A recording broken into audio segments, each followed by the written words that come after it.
Victor Frankenstein bercerita tentang seorang ilmuwan yang mampu menciptakan sesuatu dari ketidakadaan menjadi sebuah kenyataan. Upaya yang dilakukan Victor membuatnya dianggap gila, dan bahkan hasil ciptaannya justru menghantui serta memberikan ancaman terbesar yang tak pernah ia bayangkan sebelumnya. Di Kutub Utara tahun 1857, segerombolan penyintas tengah terperangkap di laut lepas akibat badai salju yang terjadi. Kapal yang menjadi satu-satunya alat bagi mereka harus membeku mengakibatkan seluruh awak kapal lelah dan kelaparan.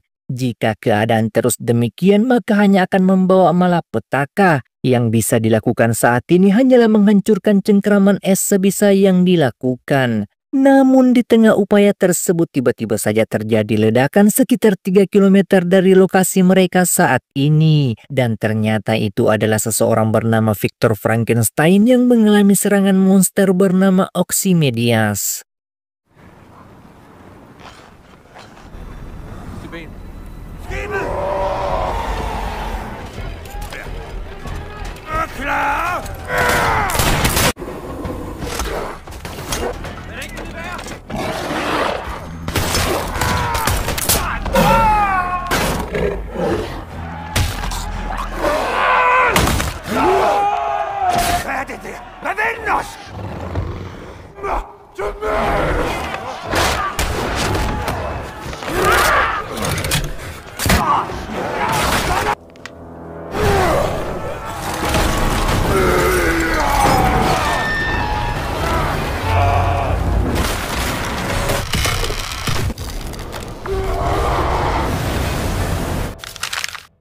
Setelah penyerangan terjadi, Victor saat ini berada di kapal kerajaan Denmark yang dipimpin seorang kapten bernama Andersen. Dari pertemuan pertama tersebut, Andersen mengatakan bahwa ia harus kehilangan ke-6 awak kapalnya. Victor tidak usah memikirkan hal itu karena monster yang berada di depan mata mereka telah ia tenggelamkan ke lautan yang cukup dingin. Mendengar pernyataan itu, Victor menegaskan bahwa monster tersebut merupakan makhluk abadi yang tak bisa mati. Ia akan kembali untuk menghabisi mereka semua sampai Andersen menyerahkannya kepada monster Ozymandias. Dan ternyata alasan Victor ingin menyerahkan diri itu agar dapat menebus kesalahannya di masa lalu. Karena Victor sendirilah yang menciptakan makhluk tersebut dari ketidakadaan menjadi kenyataan.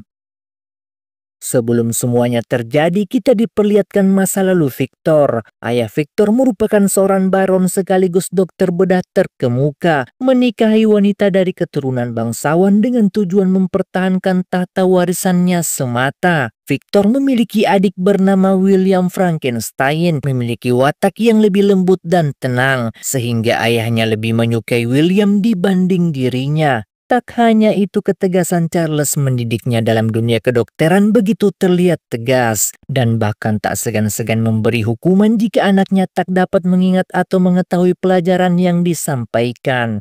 Ketegasan yang diberikan hanya untuk semata-mata membawa Victor ke depannya menjadi seorang ahli bedah terkemuka di dunia. Namun profesi Charles sebagai seorang dokter tak mampu menyembuhkan istrinya sendiri dari penyakit yang diderita, hingga membuat Clara harus meninggoy di saat itu juga.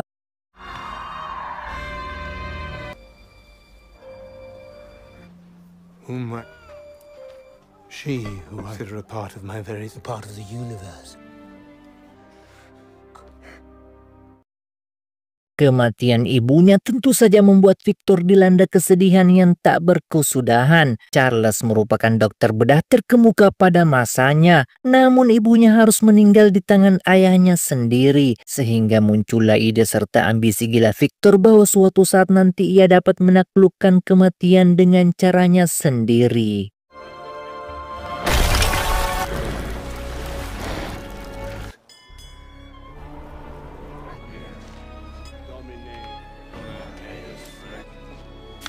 Waktu terus saja berlalu dengan begitu cepatnya. Setelah kematian kedua orang tuanya, Victor saat ini berhasil menjadi ilmuwan pertama yang dapat menciptakan seseorang dari tumpukan mayat menjadi makhluk hidup. Dan penemuan tersebut diselenggarakan di Fakultas Kedokteran Kerajaan Inggris pada tahun 1855. Namun pertunjukan yang dilakukan Victor justru dianggap hal mustahil dan sebagai tipuan sulap belaka. Bagaimana mungkin orang yang telah meninggal dapat hidup kembali hanya dengan menggabungkan beberapa anggota tubuh satu sama lainnya? Sehingga penemuan tersebut dianggap gila dan menentang sang pencipta itu sendiri.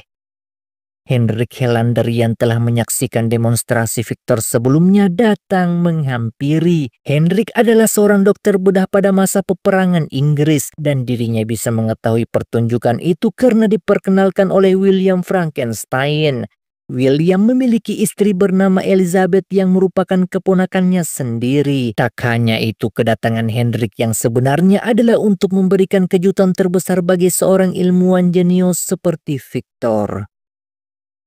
Sementara hubungan antara Victor dan William sempat terpisah, namun pada akhirnya mereka dapat kembali bertemu setelah sekian tahun berlalu. William hidup dan bekerja sebagai kepala keuangan kerajaan Inggris serta memiliki istri cantik bernama Lady Elizabeth. Sementara Victor masih bergelut dalam dunia kedokteran sembari mewujudkan ambisinya menjadi ilmuwan terkemuka. Begitupun dengan janji Hendrik yang sebelumnya akan memberikan kejutan tak terduga kepada Victor adalah memperlihatkannya sebuah menara tertinggi untuk digunakan sebagai tempat eksperimen gilanya. Hendrik akan mendanai seluruh kebutuhan itu, termaksud mencarikannya beberapa mayat untuk dihidupkan kembali.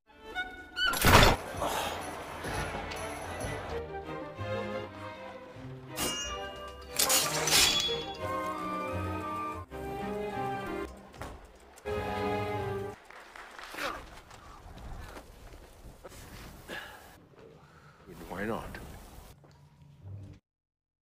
Usaha Victor untuk menciptakan makhluk abadi belum seutuhnya berjalan dengan sempurna. Demonstrasi yang ditampilkan di Fakultas Kedokteran itu hanya berlangsung sesaat sampai makhluk tersebut meninggal. Dirinya masih perlu mengontrol makhluk ciptaannya dengan sebuah daya baterai agar dapat hidup. Namun ambisi Victor saat ini adalah melepaskan kendali itu tanpa menggunakan alat bantuan apapun. Dan teknik untuk mewujudkan ambisi yang dimaksud dengan membutuhkan sumber energi listrik yang cukup besar. Dengan tujuan menghidupkan seluruh jaringan mayat yang telah direkayasa sebelumnya. Tak hanya itu, ternyata alasan Dr. Hendrik mendanai seluruh eksperimen gila Victor adalah menjadikan dirinya sebagai makhluk abadi. Mengingat Hendrik akan segera meninggoy akibat kanker yang diderita. Hendrik ingin hidup abadi tanpa merasakan sakit apapun. Mendengar hal tersebut tentu saja membuat Victor melakukan penolakan, sehingga terjadi beku hantam di antara mereka. To say it's money, it's not, is that it? No! Do you understand that? One simple word. Stop! You mean...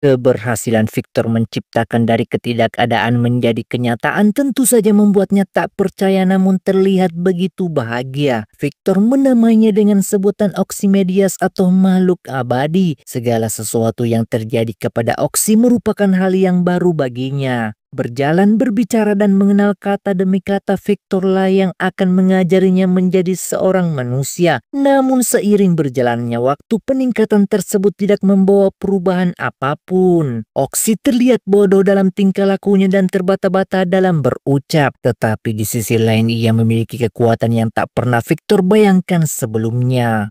Oxy dapat sembuh dari segala jenis luka dengan begitu cepatnya, dan bahkan kekuatannya tak dapat ditandingi oleh manusia apapun.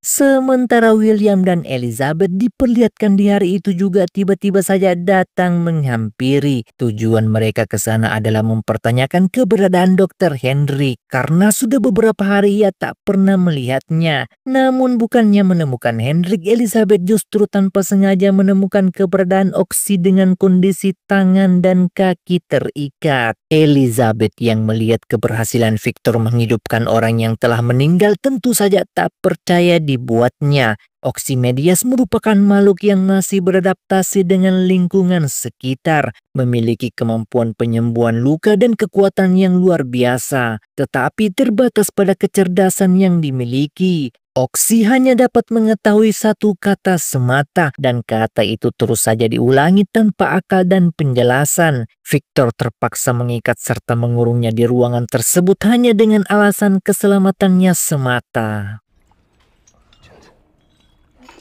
I can't fathom how exactly. Its dimension does not escape me. You did. Which one? All the parts that make that man.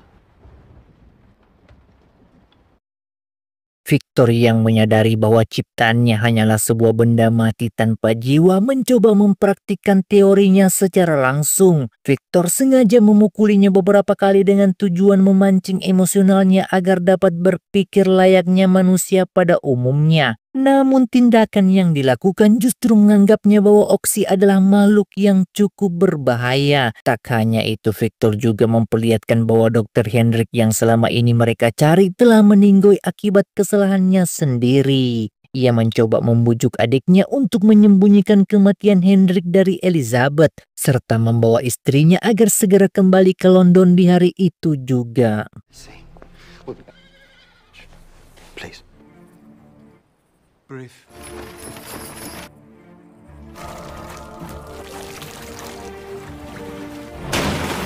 Turn the carriage around. Jump, he's going to kill him. Victor.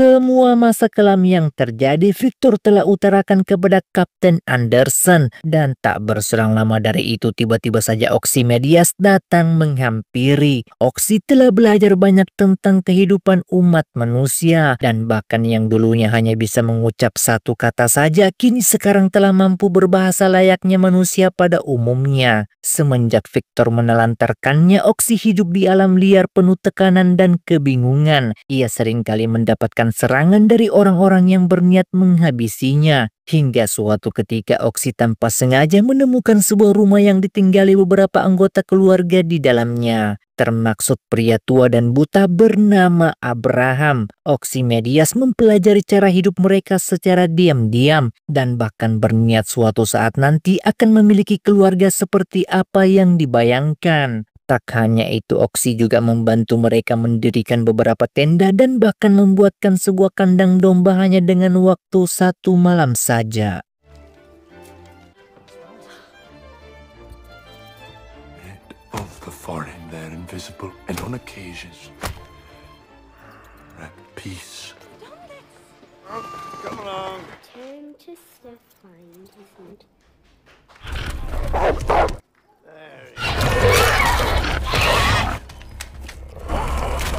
Heed the wolf. Was the Serangan yang dilakukan segerombolan serigala sebelumnya mengakibatkan beberapa ternak Abraham harus tewas berserakan, sehingga mereka memutuskan untuk melakukan perburuan sembari menghabisi gerombolan serigala yang terdapat di hutan tersebut. Sementara Abraham akan tetap tinggal mengingat kondisinya tidaklah seutuhnya pulih. Di tengah-tengah kesendirian itu tiba-tiba saja Oxy menampakkan diri. Abraham tentu tak dapat melihatnya dengan kondisi kedua mata yang buta, namun ia dapat merasakan sesosok makhluk abadi berada di sampingnya. Abrahamlah yang mengajari Oximedes belajar berucap kata demi kata, dan Abraham jugalah yang mengajarinya membaca buku cerita pertamanya. Pengetahuan yang didapatkan membuat Oxy mengerti arti kehidupan yang sebenarnya, dan bahkan ia juga mengetahui bahwa asal-muasalnya itu berasal dan tercipta dari tumpukan mayat orang-orang yang telah meninggoy.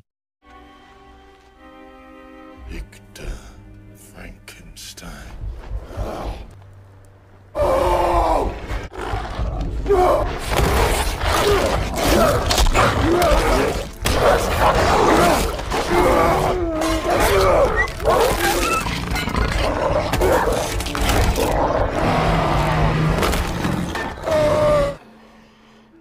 from found I am the child of John. I am wreckage, a monster. Don't move. It's a thing from the wall.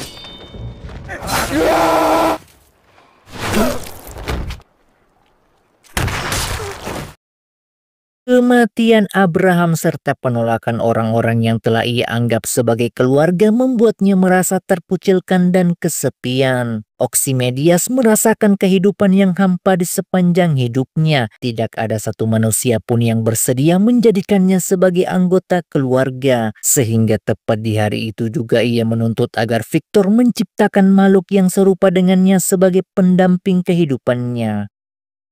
Sementara William Frankenstein di waktu yang berbeda diperlihatkan menghampiri Victor. William berniat menjual rumah warisan kedua orang tuanya setelah insiden kecelakaan yang mengerikan sebelumnya, tanpa menyadari bahwa kedatangan Ozymandias telah berada di tengah-tengah mereka. Oxy telah melakukan pencarian kepada Victor setelah dicampakkan dengan begitu saja. Tujuan Oxy menemui adalah untuk membujuknya agar bersedia menciptakan pendamping yang serupa dirinya.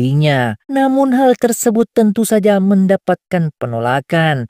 Victor tidak mungkin bisa menciptakan monster kedua yang serupa. Terlebih apa yang terjadi kepada Ozymandias menyadarkannya bahwa semua hanyalah kegilaan semata. Jika Victor tidak menciptakan makhluk seperti dirinya, lantas bagaimana kehidupan Oxy selanjutnya? Dia adalah makhluk yang tidak bisa mati. Bagaimana mungkin menjalani kehidupan tanpa seorang pasangan di sampingnya? Karena tak adanya penyelesaian hingga terjadi buku hantam yang harus menewaskan Elizabeth dan William di saat itu juga.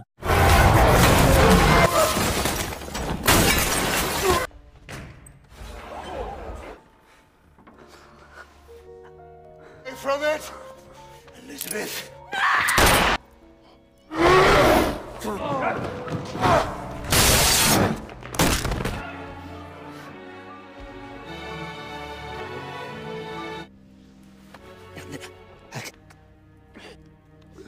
My place was never.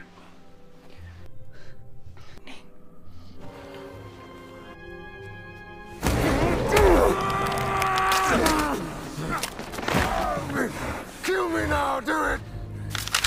Waktu terus saja berlalu dengan begitu cepatnya. Usaha Victor untuk dapat membunuh monster yang dia ciptakan nampaknya sia-sia belaka. Bahkan dengan granat yang digunakan sekalipun, Ozymandias masih tetap berdiri dengan kokohnya. Penderitaan dan rasa lelah yang menimpa menyadarkan bahwa semuanya tidak akan pernah berakhir. Victor dan Ozymandias harus bisa berdamai dengan diri mereka sendiri, karena hanya itulah satu-satunya jalan terbaik di antara keduanya. Sorry.